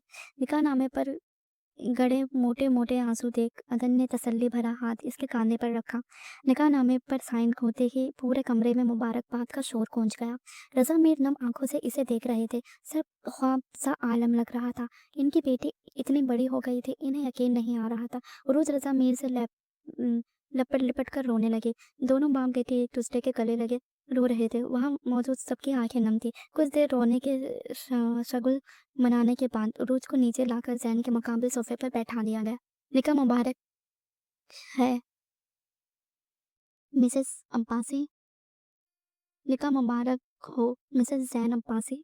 जैन ने इसके कान में सरगोशी की। वो मुस्कुराते हुए सर झुका गई। बस करो, दो लड़की गर्दन में बल पड़ जाएंगे। अब तो निकाह हो गया, अब कैसा शर्माना। हंसी इसके साथ आकर बैठते बोली। उरुज ने मुस्कुराकर झुका सर उठाया। सामने नजर पड़ते ही वो टकटकी टक्की थी। सिट और टीना तैयबा से खड़े बातें कर रहे थे। गुड़िया सिट के बाहों में थी। अक्षय रजा मीर के पास खड़ा उरुज के निकाह की मुबारकबाद दे रहा था। एक लम्हे इसका दिल पिघला, मगर अगले ही लम्हे वो फिर से पत्थर दिल बन गई। निकाह मुबारक हो। सिड और टीना दोनों इसकी तरफ आए। टीना के मुबारकबाद देने पर उरुज ने कोई रिएक्शन नहीं दिया और मुंह फेर लिया। दोनों के दिल को कुछ हुआ था। जैन ने सिड के गले लगकर मुबारकबाद वसूल की। अक्षय ने भी इनकी तरफ आकर मुबारकबाद दी। उरुज फीका सा मुस्कुराई, मगर मुंह से कुछ नहीं कहा। मुबारकबाद देने के बाद तीनों वहां से चले गए। आज ना जाने क्यों इसकी नज़र इधर उधर किसी चौथे की तलाश में घूम रही थी। जैन इसकी हर हरकत नोट कर रहा था। जब गुड़िया दौड़ती हुई दोनों के पास आई। हेलो, इसे देख उरुज ने मुस्कुराकर कहा। जैन ने इसे उठाकर अपनी गोद में बैठा लिया। आपका नाम क्या है? मम्मी और डैडी गुड़िया कहते हैं, मगर असली नाम का नहीं पता। मम्मी और डैडी गुड़िया कहते हैं, मगर असली नाम का पता नहीं। क्यों? असली नाम का क्यों पता नहीं? जहाँ ज़ैन हैरान हुआ, वहीं उरोज मुँह मोड़ गई। मम्मी कहती हैं आने मेरा नाम रखते गई। मम्मी कहती है आंटी मेरा नाम रखेंगी। ज़ैन ने उरोज को देखा जो उंगलियां मोड़ रही थी। अगर आंटी आपका नाम रखें तो आपका नाम वही होगा, फिर आप गुड़िया नहीं रहेंगी। ज़ैन ने किसी सोच पर नजरें टिकाए पूछा। गुड़िया ने जोर जोर से सर हिला दिया। ज़ैन गुड़िया से नजरें हटाए उरोज को देखने लगा। उरोज इसकी नजरों का मफहूम समझ नफी में सर हिलाने लगी। प्लीज, ज़ैन के लब हिले। उरोज ने बेख्तियार गुड़िया को इसकी गोद से लेकर अपनी गोद में बैठाया। उरोज ने इस खूबसूरत से बच्ची को देखा जो बिल्कुल सिड और टीना जैसी थी। उरोज ने बेबसी से ज़ैन को देखा। वो अजीब सी कैफियत में थी। ज़ैन ने पलकों को धीरे से बंद करके खोला। उरोज इसकी बात समझते दोबारा गुड़िया को देखने लगे। वो कंफ्यूज थी। जो पहला नाम इसके दिमाग में आया वही होठों से अदा हुआ, दुआ। इसके लब हिले थे, साथ ही उरोज की आंखें भी नम हुई। तो आज से आपका नाम दुआ है। जैन ने दुआ के गाल खींचते कहा। दाला? दला नहीं, दुआ। जैन ने हंसते हुए इसका लफ्ज दुरुस्त किया, दाला। इस बार वो बुरा समूह बनाकर बोली। उरोज को बेख्तियार इस पर ढेरों प्यार आया। दाला नहीं बेटा, दुआ। इस बार उरोज ने कहा, दुआ। इस बार इसने लफ्ज पर जोर देते अदा किया। दोनों मुस्कुराए। मैं मम्मी को बुला कर आती हूँ, मैं मम्मी को बता कर आती हूँ। दुआ इसकी गोद से उतरकर एक तरफ भाग गई। थोड़ी देर बाद टीना इसे गोद में उठाए वापस आई। वो बेयकीनी से मुस्कुराते हुए उरोज को देख रही थी। उरोज की नजरें इस पर गई, वो फौरन रुख मोड़ गई। टीना के दिल को ठेस पहुंची थी। थोड़ी देर बाद जैन मेहमानों समेत वापस लौट गया। उरोज बेड पर बेचैनी से बैठी थी। सिद्रा ने दरवाजा खटखटाया। उरोज की इजाजत पर वो अंदर आई। मैडम, ये बॉक्स से कोई आपके लिए देकर गया है। सिद्रा इसे बुके थमा के कमरे से निकल गई। वो हैरान से बुके को देख रहे थे, जिसे कौन देकर गया था पता नहीं। बुके के अंदर एक कार्ड था जिसे हाथ बढ़ाकर इसने निकाला। डियर एबे, शादी मुबारक हो। जब पता चला तुम लौट आई हो तब मन किया दौड़कर तुम्हारे पास आ जाऊं और तुम्हारे पैरों में गिरकर माफी मांगो। लफ्ज एबे पर शायद वो जान गई थी ये किसने भेजा है, पर मुझ में हिम्मत नहीं हुई। मेरी गलती माफी के लायक नहीं है। इन गुजरे सालों में मैंने बहुत कुछ खो दिया, लेकिन सब कुछ खोकर मैंने एक चीज जरूर पाली, और भी तुम्हारी वजह से। मैं तुम्हारा मशकूर हूँ। उर्दू में लिखा ये लेटर इसे हैरान कर रहा था। मैं जानता हूँ तुम हमसे मुझसे नफरत करने लगे हो सके तो मुझे माफ कर देना। मुझे अपनी माफी भीख में दे देना। मैं वो भीख भी लेने को तैयार हूँ। मुझे माफ कर देना। आयम रहमान। आयम रहमान? वो टिटकी। इसका क्या मतलब था? कौन है ये आयम रहमान? इसके दिमाग में कई सवाल आए। वो इन्हें में उलझी थी जब दरवाजा खुला और गिफ्टों से लदी इसे हंसी अंदर आई। उरोज ने तेजी से लेटर छुपाया। ये लो भाई, तुम्हारे निकाह के गिफ्ट। अबे और भी हैं, वो सिद्रा ले आएगी। असी ने सारे गिफ्ट्स बेड पर पटके। मेरी तो ये गिफ्ट्स उठाकर ही कमर टूट गई। असी थके थके अंदाज में बोली। इतनी सी उम्र में ही बूढ़ी हो गई हो? रोज अपनी कैफियत छुपाती मुस्कुराकर बोली।